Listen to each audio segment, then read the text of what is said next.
you're a Minecraft Pocket Edition player, because the latest update, or 0.10.0, just released, and as of making this video, you can officially download it on all platforms. So from the iOS store, from the Play Store, or the Amazon store, and that is really cool. So I downloaded it to see what's going on, and some of the features are a little bit hard to see. So I figured I'd make this video explaining all of the features that are in this update, because there's quite a few cool things that are a little bit, hard to see until you know what you're looking for. So let's get started with some of the features you can see straight away, and that is the new blocks and items. So there's not very many in this update, but they are kind of nice to be added, because they are new fences and fence gates. So you can now get spruce fences, birch fences, jungle fences, acacia fences, and dark oak fences, giving you 6 total fence variants and 6 fence gate variants, which is, kind of nice if you want to have like a fenced off area that's differently coloured to another one. You can do that without having to use cobblestone walls or nether brick fences. So that's always a nice little bonus. They've also added some version exclusive tweaks to the terrain. So basically they made it so mineshafts can now spawn on the surface in mesas, which is a really cool new feature, because if you're exploring a mesa, you can actually just go straight into a mineshaft, which is a good way to get ores, it's a good way to get chests, and I'm a really big fan of this. I really think this should be an every platform thing. They also added it so that in the mesa biome, you can find gold ore at any level. Previously, it's limited to -40 everywhere, or, the 40 bottom levels. Now, you can dig down a couple blocks and find gold ore. So, now, mesas are officially the best, kind of biome for, actually getting ores and stuff and mining, because as well as, mineshafts above ground, you can find gold ore in those mineshafts. So, that's always handy for golden apples, all that sort of stuff. And they also added another version exclusive, which is that huge mushrooms, when you bone mill a mushroom, those now spawn naturally in swamps. So that's going to be exciting to see. I definitely like that a lot. So 3 really good tweaks to the terrain. I'm a big fan of all of those. They've changed mobs slightly, so they've made them so they have better walking animations, and it's generally faster and looks better.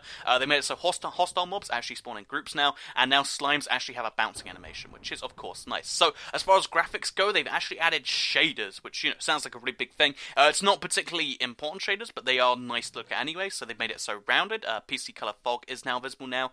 The water texture is much smoother and lighter. The sun is now slightly larger. The clouds and the terrain are now tinted blue during night. This is as well as 3 shaders, which are exclusive to the Pocket Edition, and that is adding smooth lighting on the water, a new water color for the swamp in general, which looks quite cool if I can say so myself. And they've also made it so the clouds and the terrain are now tinted red during a sunset, which makes, everything just look really beautiful at that time, and that's kind of nice.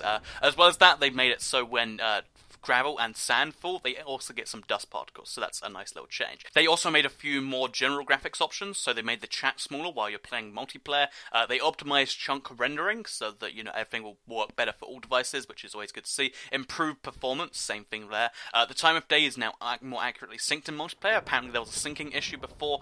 They added a selection overlay on chests and sign. The cancel button will now show up if joining a multiplayer world and server, and it takes, too long, which is always nice so you don't get stuck trying to join server. And the outline of chat messages ends where the message ends and does not cover the whole screen, which is of course useful. So as well as all these nice changes, there is now a brightness toggle in the graphics settings, there is a day-night cycle in creative, there are sounds for running water, and if you have a 64-bit device, which is mainly just the iPhone 6 and a couple of Android tablets at this point, that is now supported. So it means you'll get better performance, which is always a good thing.